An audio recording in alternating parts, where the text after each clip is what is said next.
Neodymium എന്ന മൂലകത്തിന് അത് ശരീരത്തിൽ നേരിട്ട് വരുമ്പോൾ, സമ്പർക്കത്തിൽ വരുമ്പോൾ ദോഷമാണ് എന്ന് ഞാൻ നേരത്തെ ചരിത്രപരമായിട്ടുള്ള വസ്തുതകൾ വെച്ച് പറഞ്ഞിട്ടുണ്ട്.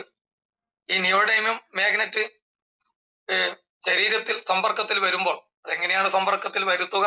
ദോഷമുള്ള ഒരു സാധനമാണെങ്കിൽ ശരീരത്തിൽ എങ്ങനെയാണ് സമ്പർക്കത്തിൽ വരുത്തുക?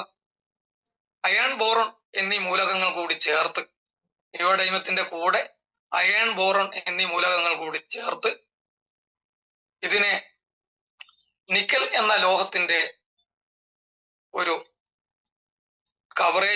കവറിങ്ങിലൂടെ രൂപപ്പെടുത്തിയെടുക്കുകയാണ്.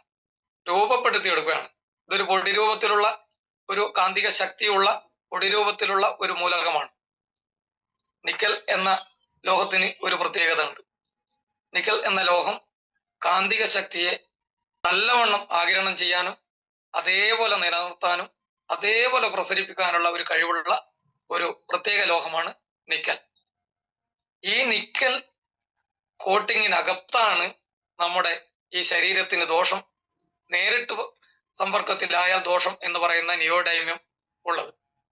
അപ്പോൾ നിക്കലിലൂടെയാണ് ഈ കാന്തിക ശക്തി നമ്മുടെ മനുഷ്യ ശരീരത്തിലേക്ക് എത്തുന്നത്. അതുകൊണ്ട് നേരത്തെ ഞാൻ പറഞ്ഞതുപോലെ ഇലകൾ ധരിച്ചതിന് ശേഷം, ഇലകൾ കൊണ്ടുള്ള മാലകൾ ധരിച്ചതിന് ശേഷം അതിന് മേലെ ഈ കാന്തിക മാലകൾ, ആഭരണങ്ങൾ പൂർവികർ അങ്ങനെ അണിഞ്ഞുപയോഗിച്ചു, അനുഭവത്തിലൂടെ കണ്ടെത്തുകയാണ് എന്ന്.